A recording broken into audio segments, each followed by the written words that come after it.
जय श्री कृष्ण। ओम नमो भगवते वासुदेवाय। प्रिय भक्तों, हिंदू धर्म में अमावस्या तिथि को विशेष पवित्र और श्रद्धा से पूजनीय माना गया है।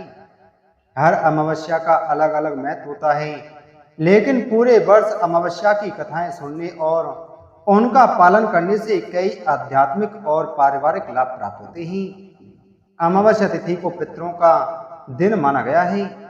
इस दिन कथा सुनने और श्रवण कराने से पितृदेव प्रसन्न होते हैं और उनका आशीर्वाद प्राप्त होता है। कहा गया है कि अमावस्या की कथा सुनने से अनजाने में किए गए पापों का नाश होता है और आत्मा पवित्र होती है। कथा श्रवण से घर परिवार में दरिद्रता नहीं आती और लक्ष्मी की कृपा बनी रहती है। जो लोग जीवन में कठिनाइयों से घिरे रहते हैं, उनके लिए अमावस्या की कथा सुनना और व्रत करना बहुत ही शुभ माना गया है। मानता है कि नियमित रूप से अमावस्या का कथा सुनने से जन्म जन्मांतर के दोषों का क्षय होता है। प्रिय भक्तों, आज मैं आपको पितृपक्ष में आने वाली पितृ अमावस्या की व्रत कथा सुना रहा हूं। प्राचीन काल में महिष्मती नगरी में रिपुंजय नामक राजा राज्य करता था। वह पराक्रमी तो था, परंतु घमंडी और दुराचारी स्वभाव का था। उसके मन में देवताओं, ब्राह्मणों और पितरों के प्रति कोई श्रद्धा नहीं थी। समय बीतने पर उसके पितरों की आत्माएं अशांत रहने लगी। वे कई बार स्वप्न में प्रकट होकर राजा से कहती, वत्स, तू राज सिंहासन पर बैठा है, भोग विलास कर रहा है, परंतु हमें भूखा प्यासा छोड़ दिया है। तूने कभी श्राद्ध तर्पण नहीं किया, इस कारण हम पितृलोक में तड़प रहे हैं। परंतु राजा रिपुंजय घमंड में आकर कहता, मैं राजा हूं, मेरे भोग ही सबसे बड़े हैं, मैं क्यों किसी अदृश्य आत्मा के लिए तर्पण करूं। राजा की ऐसी बातों से पितर और भी दुखी हो गए। एक दिन देवर्षि नारद वहां पधारे।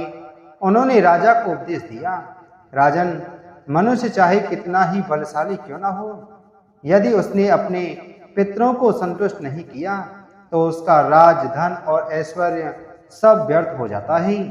तेरे पितर तड़प रहे हैं, यदि तूने तुरंत उपाय न किया तो तेरा वंश विनाश को प्राप्त होगा। राजा ने अहंकार बस कहा, हे नारद मुनि, क्या केवल एक दिन श्राद्ध कर देने से मेरे पितरों को तृप्ति और मोक्ष मिल जा सकता है।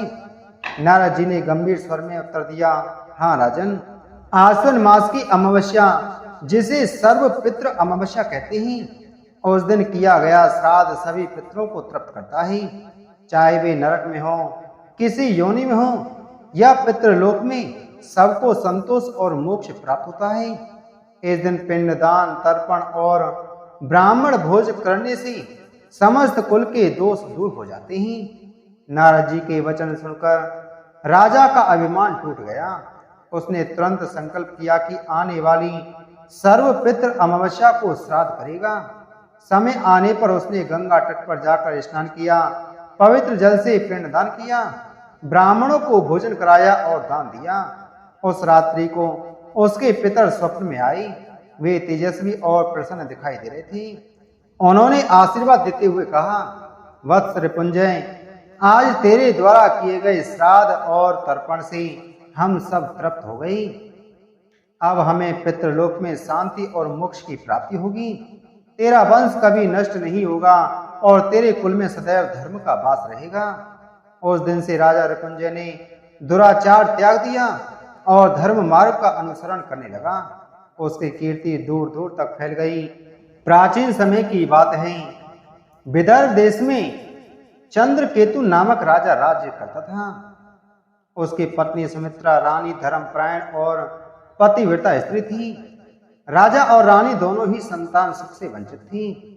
बहुत वर्षों की तपस्या और यज्ञ के बाद भगवान की कृपा से रानी को एक पुत्र रत्न की प्राप्ति हुई। राजमहल में आनंद छा गया, किंतु दुर्भाग्य से वह बालक मात्र 12 वर्ष की आयु में ही एक भयंकर रोग से पीड़ित होकर मृत्यु को प्राप्त हो गया। रानी का हृदय शोक से भर गया। वह विलाप करते हुए कहने लगी, हे देव, मैंने इस संतान के लिए वर्षों तपस्या की और अब यह मुझे छोड़कर चला गया। क्या कोई उपाय है जिससे मेरा पुत्र पुनः जीवित हो सके। शोक से व्याकुल रानी महल छोड़कर वन में चली गई। वहां उसकी भेंट देवर्षि नारद से हुई। उन्होंने रानी को धैर्य बंधाते हुए कहा, हे सुमित्रा, यह सब तुम्हारे पितरों की अतृप्ति के कारण आया है। तुम्हारे कुल में कई पीढ़ियों से श्राद्ध का पालन नहीं हुआ, पितर असंतुष्ट हैं, इसी कारण तुम्हारा पुत्र अकाल मृत्यु को प्राप्त हुआ। यदि तुम श्रद्धा और भक्ति से सर्वपितृ अमावस्या के दिन श्राद्ध करोगी तो तुम्हारे पितर प्रसन्न होकर तुम्हारे पुत्र को जीवन देंगे। रानी ने नारद जी की आज्ञा सिरोधार्य की। आश्विन मास की अमावस्या आई। रानी ने स्नान किया, व्रत रखा, ब्राह्मणों को आमंत्रित किया और पूरे विधि विधान से पिंडदान व तर्पण किया। उसने कहा, हे पितरों, यदि मेरे श्राद्ध और तर्पण से आप तृप्त हों तो कृपा कर मेरे पुत्र को जीवन दान दीजिए। उसकी सच्ची भक्ति और करुण पुकार से पितर अत्यंत प्रसन्न हुए। रात्रि में रानी को स्वप्न में दर्शन देकर पितरों ने कहा, वत्सी, आज तुम्हारी श्रद्धा और अमावस्या का श्राद्ध देखकर हम तृप्त हुए ही। तुम्हारे पुत्र को पुनः जीवन मिलेगा, तुम्हारा वंश आगे बढ़ेगा और सदैव सुख समृद्धि रहेगा। प्रातःकाल जब रानी महल लौटी तो उसने देखा कि उसका पुत्र जीवित होकर उसके सामने खड़ा है। यह देख महल और राज्य में उत्सव मनाया गया।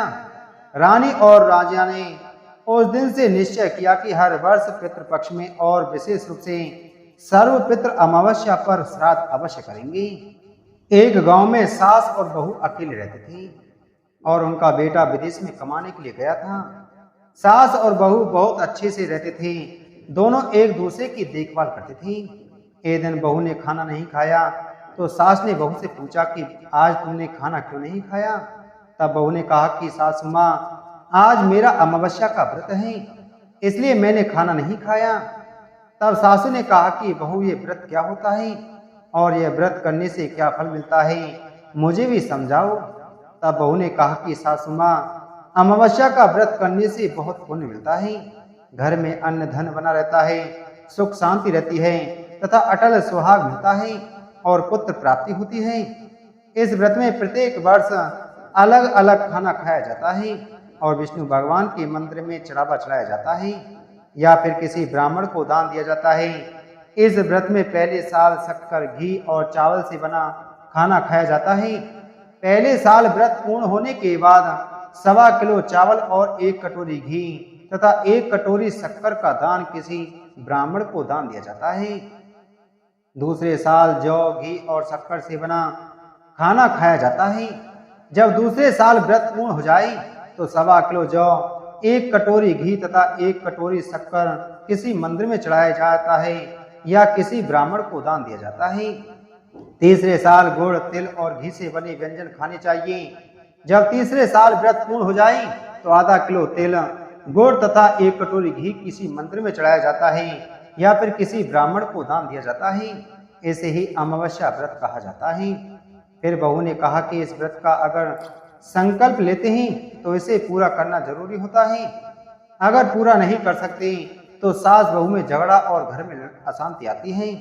तब सासू ने कहा कि मेरी तो उम्र हो गई है, लेकिन तुम यह व्रत करो। और बहू यह व्रत का आरंभ करती है। लेकिन एक दिन बहू ने किसी के कहने पर गेहूं से बनी रोटी खा ली और अमावस्या माता इस बात से नाराज हो गई। जो सास और बहू बहुत ही प्यार से रहती थी, इन दोनों में झगड़े होने लगे। सभी गांव वाले भी हैरान हो गए कि यह सब क्या हो रहा है। सास अपनी बहू से कहने लगी कि तुम जब से हमारे घर में बहू बन के आई हो तब से हमारे घर की लक्ष्मी चली गई है, तुम हमारे लिए शुभ नहीं हो।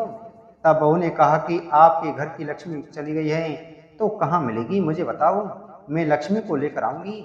तब सासू ने कहा कि लक्ष्मी तुमको समुद्र के बीच में भगवान विष्णु के पैर दबाते हुए मिलेंगी। तब बहू यह कहकर चली जाती है कि अब जब तक मैं लक्ष्मी को लेकर नहीं आऊंगी तब तक इस घर में पैर नहीं रखूंगी। इतना कहकर बहू लक्ष्मी जी को खोज में निकल जाती है। जब बहू लक्ष्मी को खोजने के लिए निकलती है तब उसे बीच रास्ते में एक गाय माता मिलती है। वह बहू से पूछती है कि आप कहाँ जा रही हैं। तब बहू ने कहा कि हे गाय माता, मेरी सासू मुझसे कहती है कि मेरे आने से उनके घर में से अन्न धन की कमी हो गई और उनके घर की लक्ष्मी कहीं चली गई हैं, तो मैं लक्ष्मी को लेने जा रही हूँ। तब गाय माता ने कहा कि हे बेटी, अगर तुम जा ही रही हो तो भगवान से मेरे बारे में भी पूछ लेना। तब बहू बोलती है कि ठीक है गाय माता, बताओ, मैं आपके बारे में भी पूछ लूंगी। तब गाय माता बोलती है कि जब भी मेरा बछड़ा होता है वह मर जाता है, जिंदा क्यों नहीं रहता। तुम भगवान से पूछ लेना कि मेरे साथ ऐसा क्यों हो रहा है, मैंने ऐसे कौन से कर्म किए हैं। तब बहू बोली, गाय माता, मैं आपके बारे में जरूर पूछ लूंगी। यह कहकर बहू आगे बढ़ती है। अब आगे जाते ही बहू को एक घोड़ी मिलती है जिसके गले में चक्की के पाट बंधे हुए होते हैं। घोड़ी ने भी कहा कि बेटी, तुम मेरे दुख का निवारण भी भगवान से पूछ लेना। तब बहू ने कहा, जरूर पूछ लूंगी। यह कहकर बहू आगे बढ़ती है। आगे जाते ही बहू को एक अंधा और बहरा बुजुर्ग मिलता है। वह भी बहू से अपनी समस्या भगवान से पूछने के लिए कहता है। तब बहू उसकी समस्या भी भगवान से पूछने का कहकर आगे बढ़ती है। आगे जाते ही बहू को एक बूढ़ी औरत मिलती है जो हाथ और पैर से अपाहिज होती है। वह भी बहू से अपनी समस्या भगवान को पूछने के लिए कहती है। तब बहू उसकी समस्या को भी पूछने के लिए तैयार हो जाती है और आगे बढ़ती है। आगे जाते ही बहू थक जाती है और एक आम के पेड़ के नीचे बैठ जाती है। तब आम का पेड़ खुश होकर बहू से पूछता है कि बेटी, तुम कहाँ से आई हो और कहाँ जा रही हो। तब बहू बताती है वह लक्ष्मी को लेने जा रही है। तब पेड़ भी अपनी समस्या भगवान को पूछने के लिए कहता है कि मेरे पेड़ पर लगे आम खट्टे ही क्यों होते हैं, इस बारे में भगवान को जरूर पूछना। तब बहू उसकी समस्या लेकर आगे बढ़ती है। आगे जाते ही बहू को एक तलाई मिलती है। वह भी बहू को बताती है कि तुम भगवान से पूछना कि मेरी तलाई का पानी इतना मैला क्यों है, कोई भी इसे नहीं पीता है। तब बहू कहती है, जरूर पूछ लूंगी, और कहकर आगे बढ़ती है। बहुत दिन जंगल में चलते चलते बहू थक जाती है। उसे भूख भी लगी होती है, लेकिन खाने को नहीं मिलने से वह थक जाती है और जंगल में बेहोश हो जाती है। उसी समय भगवान विष्णु और माता लक्ष्मी वहां विचरण करते हुए आते हैं। तब माता लक्ष्मी विष्णु जी से कहती हैं कि हे नाथ, यह आपकी बहुत बड़ी भक्त है, आप इसके दुखों का निवारण करो। तब भगवान विष्णु कहते हैं कि इस संसार में बहुत जीव दुखी हैं, सभी अपने अपने कर्मों का फल भोग रहे हैं, किस किस के दुख का निवारण मैं करूं। तब माता लक्ष्मी ने विष्णु जी से विनती की और कहा कि वह भूखी प्यासी है और इसे यहाँ अगर ऐसे ही छोड़ दिया तो जंगली जानवर उसे अपना शिकार बना देंगे। माता लक्ष्मी की बात सुनकर भगवान विष्णु एक साधु का वेश धारण करते हैं और बहू के पास जाते हैं और होश में लाते हैं। बहू के होश में आते ही साधु वेश में भगवान विष्णु उससे पूछते हैं कि वह यहाँ क्यों आई है और कहाँ जा रही है। तब बहू पूरी बात बताती है। उसकी बात सुनकर भगवान विष्णु और माता लक्ष्मी प्रकट होती हैं। उनके साथ अमावस्या माता भी प्रकट होती है। बहू उनके चरणों में गिरकर वंदना करने लगती है। अमावस्या माता बहू को कहती है कि बेटी, तूने मेरे व्रत को खंडित किया है, इसी की सजा तुम्हें मिली है तुम्हें, लेकिन अब मैं तुम्हें माफ करती हूँ और तुम घर जाओ। तुम्हारा घर अन्न धन से संपन्न होगा, तुम्हारा घर सुंदर महल में बदल जाएगा और तुम्हारी सभी मनोकामना पूर्ण होंगी। यह सब होने के पश्चात बहू रास्ते में जो भी मिला उन सभी के दुखों का निवारण के लिए विनती करने लगी। तब भगवान विष्णु बोलते हैं कि गाय ने कभी अपना दूध किसी को नहीं पिलाया, उस वजह से उसके बछड़े जिंदा नहीं रहते हैं। तुम उसका दूध पी लेना, जिससे उसके बछड़े जिंदा रहने लगेंगे। घोड़ी पिछले जन्म में आटा पीसने वाली महिला थी। वह किसी को आटा पीस के नहीं देती थी, इसलिए उसके गले में चक्की के पाट बंधे हुए हैं। तुम उसके पाट खोल देना, वह बिल्कुल ठीक हो जाएगी। बुजुर्ग कभी भगवान के मंदिर नहीं गया और ना ही उसने कभी भगवान के भजन सुने, तुम उसको मंदिर ले जाना और दर्शन करवा देना, वह ठीक हो जाएगा। बुजुर्ग महिला जो थी उसने कभी भी अपनी जवानी में दान पुण्य नहीं किया, इसलिए उसे यह सजा मिली है। तुम उसे ले जाकर दान पुण्य करवा देना तो उसकी विकलांगता दूर हो जाएगी। उस आम के पेड़ ने कभी किसी बच्चे को अपने आम खाने नहीं दिए, इसलिए उसके सभी आम खट्टे होते हैं। तुम उस पेड़ का आम खा लेना, फिर उस पेड़ पर मीठे आम आएंगे। तलाई का पानी पिछले जन्म में देवरानी और जेठानी थी, वह हमेशा झगड़ती रहती थी, इसलिए उसका पानी मैला है। तुम उसका पानी पी लेना, वह तलाई शुद्ध हो जाएगी। बहू ने भगवान विष्णु, माता लक्ष्मी और अमावस्या माता को नमन करके घर जाने के लिए निकलती है और रास्ते में से जो भी मिला उनके सभी समस्या भगवान के कहे अनुसार दूर करती हैं। सभी उसे आशीर्वाद देते हैं। घर जाते ही उसका घर एक सुंदर महल में परिवर्तित हो जाता है तथा घर में अन्न धन के भंडार भरे हुए मिलते हैं। तब बहू सासू से कहती है कि सासू माँ, आपने सच कहा था, मैं आपके लिए शुभ नहीं हूँ। मेरे जाने से ही आपके घर में लक्ष्मी आई है। अब आप यहाँ पर रहें, मैं मरने जा रही हूँ। तब सासू ने कहा कि बेटी, यह सब तुम्हारे अमावस्या व्रत का फल हमें मिला है, तुम यहाँ पर ही रहोगी, कहीं नहीं जाओगी। और सास बहू खुशी खुशी रहने लगी। एक दिन उसका बेटा भी विदेश से लौट आया और घर में यह सब देखकर तब उसकी माँ ने सब बात उसे बताई। इस तरह वह लोग खुशी खुशी रहने लगी। बोलो अमावस्या माता की जय।